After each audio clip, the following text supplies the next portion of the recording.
Every single regional, it happens. A deck wins, cards spike overnight, and guys, people FOMO.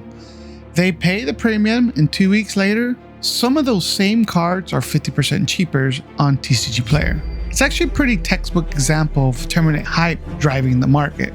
There are 6 cards climbing right now, plus 2 leader showcases as well.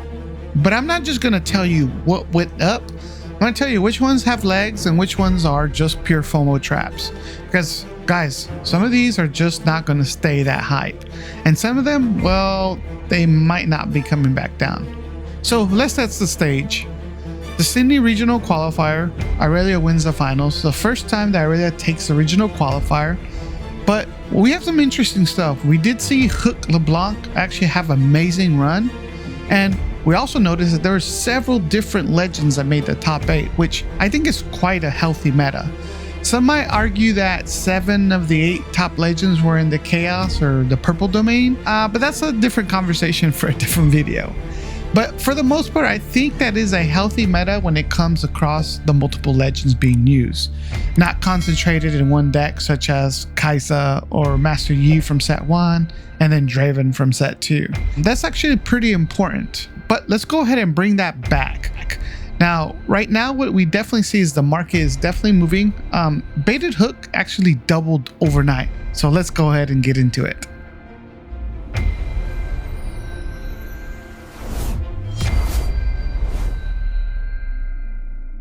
All right, so let's first of all start off with TCG Player. So I'm gonna start off the back looking at the Brewster case of Riftbound and Leash. We're looking at a case, which is 6 booster boxes going right now for about $670 roughly, putting each box closer to about $110 and change. We go down to the individual booster box. We see the lowest listing right now is at $100. This is the first time ever that this game has been below MSRP. Y'all remember the struggle days of set 1? Some people even complain about set 2. We did say, hey, probably give it set 3. It's probably we're going to start seeing that supply be fixed, and it's clearly showing it because we're going to get a booster box of this under MSRP. All right, so let's move into this. I wanted to talk about some of the legends that we saw in the top cut.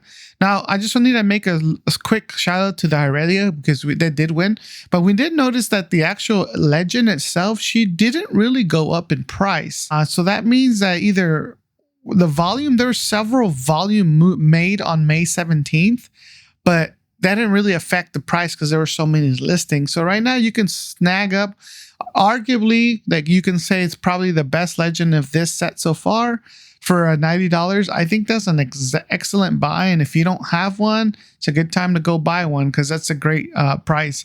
All right. And next up, we have Vex, the overnumbered here. Again, we're looking at Vex from a pre-release standpoint. She was closer to $200. Once the game dropped out, the game went live. She did drop down slightly, but looks like she's been around the $118. Again, this is another one of the legends that we did see at the top cut, but we're seeing the price being stable at $117, $118. Looking at the most recent sell was $119. I still think the market for her is around $120, but with such the release of these boxes being so low, I think we're going to see a little bit more of a dip on all these cards when it comes to Unleash. So since Vex, I could see Vex being very similar to Irelia, where we get to that $90 to $100 price point. If you want to pick one up, go ahead and do it. But I do think this one still has a little bit of movement that we could probably see, just because a lot of these stores that are selling below MSRP, they're just trying to get rid of the product. That's going to help us bring out more of these overnumbered legends out into the market. All right, and next up we have is LeBlanc. LeBlanc is right now the most expensive showcase, I think, in the set right now. She's currently sitting at a market price at about $150. The most recent price was closer to $160. She's the one legend that is actually is actually more expensive than actual pre-release weekend. At pre-release, she was going for $147. She's at 149. This one, I don't know if we're going to see too much of a drop. I think we'll deal, because of the boxes being so cheap, same storyline. I do think this is actually going to drop down a little bit more, but I think she's going to probably stay around that 125 to 145 price range. I definitely can see LeBlanc staying in there. Why? Because that LeBlanc deck that the Challenger TCG guys created is such a powerful deck. It's insane. And I think we're going to see why this deck is going to probably be the Draven of the meta, meaning I'm not saying it's going to be winning all the tournament, is that it's what you're going to see a lot of people take to your locals. So I'm interested in seeing how we're going to keep an eye on this. I actually happen to have 2 of them, so I am going to be posting one of these on my eBay store just to get rid of it, to help pay off some of the cards that I purchased that I was missing. And if you want to be looking for some singles, you can hit up my eBay store. I sell any of these singles for a Riftbound, and you'll help the channel at the same time. Thank you. Next up, we have Diana, another card that was one of the legends that was in the top 8. Her card is very similar to LeBlanc. We saw it kind of peak at around 175 during the pre-release weekend. It crashed back down due to the supply. And then over the weekend, it slowly started gaining traction, especially right now. We're sitting at $183, which is close to $185 in market. And the most recent sell was $200. So this one is actually, again, similar to LeBlanc. I do think it's going to be one of the more stapled cards, legends within this set. And I think the only difference with LeBlanc compared to Diana, again, I'm not a big League fan, so I don't know who the bigger characters are. But I can tell you, I think you're just paying the waifu tax on this card. The waifu tax is real. If you played One Piece, you could understand when you pull those female characters, you definitely get those that waifu tax. And I think part of that is the waifu tax here. At 185, I don't know if that's going to stay there. Same idea. I think it's going to slightly go down once we get a little bit of those boxes that are being sold under MSRP. They start people are buying them, start opening it up. But I think she might be the most expensive legend for this set. So we'll see. We have another regional qualifier happening in about 2 weeks, if I'm not mistaken. And we'll see how that's going to affect the prices going forward. But let's move on. All right, so the big one I wanted to talk about is Baited Hook. I mean, this thing basically doubled overnight during the regional qualifier. Before that, it was sitting around $40, dropped down almost down to about a $35 card right here. But then you see it spike up. Look at this giant spike, as you guys can tell. And then it hit $71. That is insane. Again, this is because of the LeBlanc deck. Everyone was seeing how powerful it was. It was one of the most, I think it was undefeated until the top cut. And then they lost within the first round of the top 8. I got to double check, but we'll see that. But this card is crazy expensive right now. We're looking right now on TCG Player. The last sold listing was $47.50. We have the most market price is setting at $469. So someone who sold this card for $47.50. I don't know if they were looking at the Chinese prices before they actually posted it, but that they definitely sold it a little bit under. Okay, the most recent sell is Chinese, so we got to ignore that one. The most recent sell is really $71.30. So this card is worth $71. And because you need to have 3 of these in the LeBlanc deck, you're looking at over $200 just to have that deck. Luckily, the rest of the deck is not that expensive. There are some cards that did spike up that increases the cost of the deck, but I think this deck is going to cost over $400. So if you're a new player and you don't have any of Origin stuff, I would probably hold off and say don't play LeBlanc. There's a bunch of other decks that you can play, just like Vex, that uses a lot of the newer cards and is a lot more economical deck to buy. Let's move on. All right, and the next card I actually wanted just to highlight was the Sona. This is a rare, but what we noticed that during the weekend, it actually kind of went up in price, almost doubled. She was at one point around a $4 rare. She spiked up right before the regional qualifier to about $12. She did tank back, but over the weekend we noticed her come back to about $10. So Market price has her at $10.12, so she has doubled since the end of April, beginning of May. And the main reason is that you've noticed people playing the Vec decks, especially if you were watching the top 8.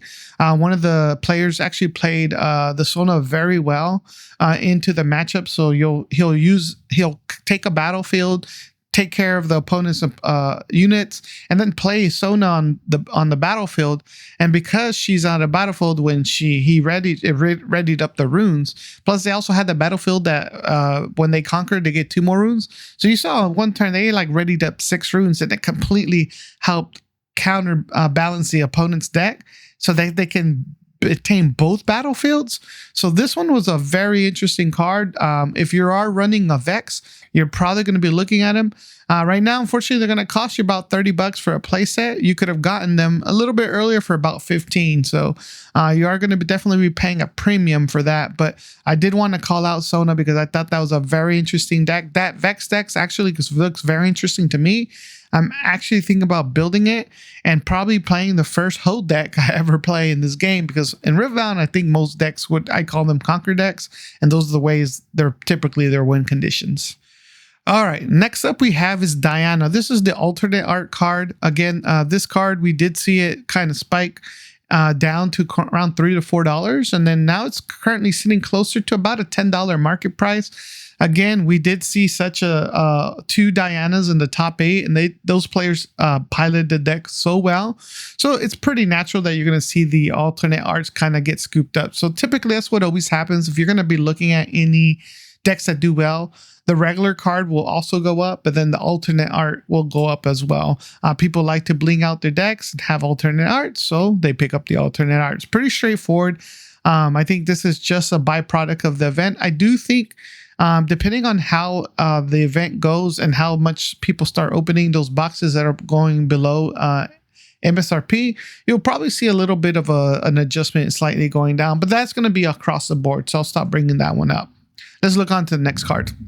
So keeping in line with the Diana train here, Moonfall, we did see that this card actually was down at one point to about a $12, $13 epic signature spell. Right now, we're looking at her market price to be around $25. The last sold release thing was $24, so that is in line. We did see a peak of closer to $30, and then this has kind of corrected down to $25.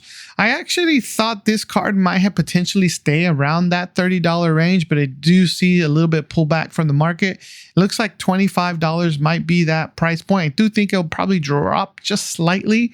Now, this is all, again, depending on what happens to the next regional qualifier. I do think we're going to see a lot of, just due to the amount of cards that are being bought, we're probably going to see a little bit more Dianas and LeBlancs during the next regional qualifier, just because you're seeing how many people are actually buying those type of cards.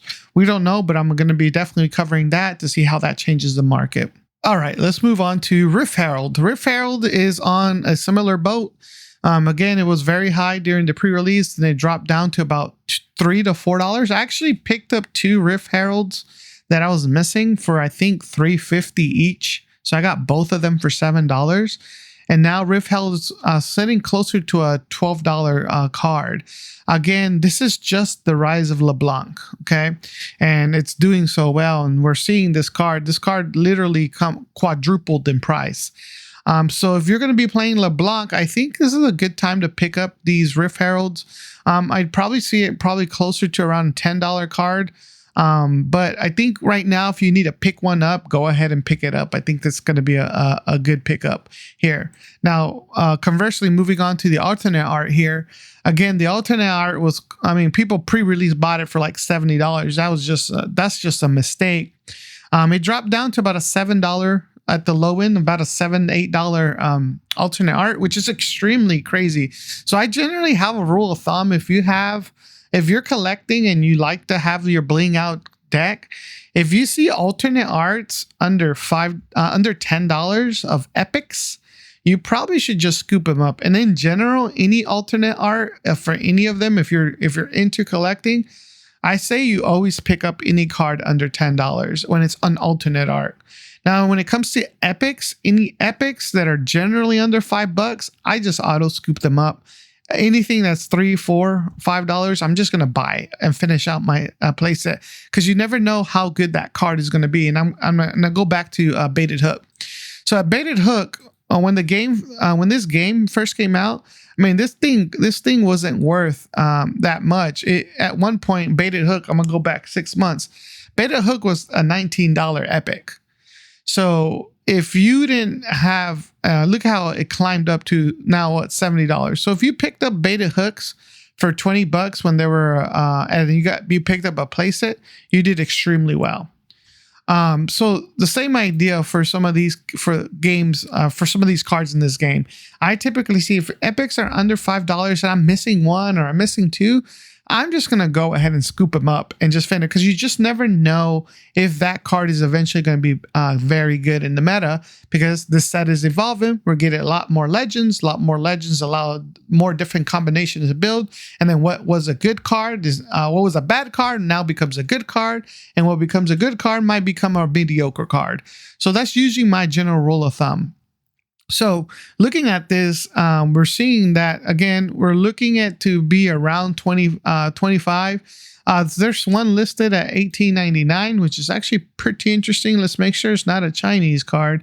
It is listing the China. No, this is not a Chinese card. So there is a little pushback, because all these cards right here are not Chinese cards. So this one looks like will slightly come down. I might settle at that $19, $20 range for alternate art. But again, if you like if you're going to be playing LeBlanc, you're going to be blinging out your deck, I mean, I don't think this is a bad buy to buy right now, but I do think there might be some challenges here at this $18 to $20 range here. So those are all the cards that I actually wanted to highlight during this market watch. Now I'm going to be tracking some of the other cards. Now, if you're asking, hey, what about all the rares or uncommons? Well, because the rares are uncommon, those typically don't have such a large movement. We're going to only see cards that only on the epic and the alternate arts and the leaders or legends that actually see the big movements. For most of the part, a lot of the rares and uncommons are probably going to tend to be under $2, so you don't see much traction. But anyways, let me know, guys, if you're going to be playing any of these legends, where did you pick up your cards from? Did you trade for them or did you buy them? And did you get a good deal? Let me know in the comments. And if you're new to the channel, you guys know the drill. Hit that subscribe button. Anyways, I'll see you on the next one. Peace out.